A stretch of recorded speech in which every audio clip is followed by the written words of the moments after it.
एक गांव में रामू नाम का एक गरीब किसान रहता था। उसके पास न तो बड़ी जमीन थी, न ही अच्छे औजार।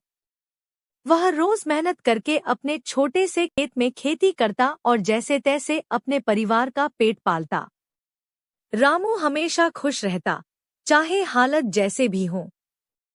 उसका विश्वास था कि मेहनत का फल मीठा होता है। एक बार की बात है, गांव में अकाल पड़ा। बारिश नहीं हुई, जमीन सूख गई और किसान परेशान हो गए।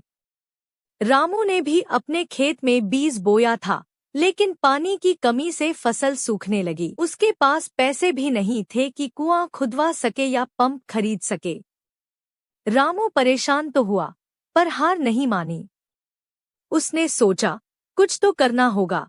एक दिन उसे एक अजीब सा आइडिया आया। उसने गांव के पास वाले जंगल से सूखी लकड़ियां इकट्ठा की और उनसे एक मजेदार डरावना कोवा पुतला बना दिया। पुतले की आंखों में लाल बटन लगाए, सिर पर नारियल का खोल और हाथों में टिन के डिब्बे बांध दिए ताकि हवा चलने पर आवाज करे। फिर उसने उस पुतले को अपने खेत के बीचों बीच खड़ा कर दिया। गांव वालों को हंसी आई। किसी ने कहा, रामू, ये क्या तमाशा है।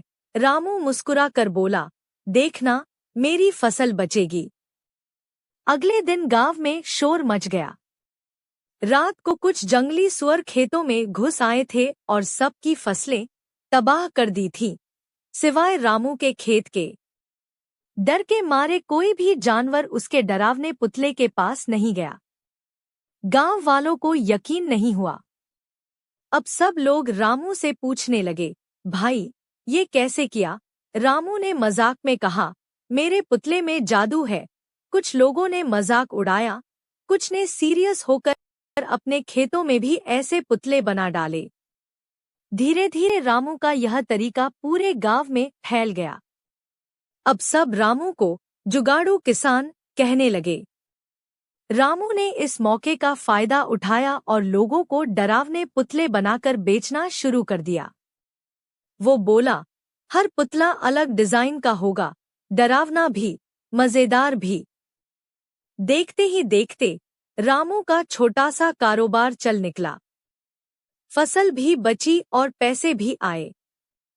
अब वह गरीब किसान नहीं रहा। गांव में उसकी इज्जत भी बढ़ गई और वह बच्चों को बताता, समस्या में डरने से नहीं, सोचने से समाधान निकलता है।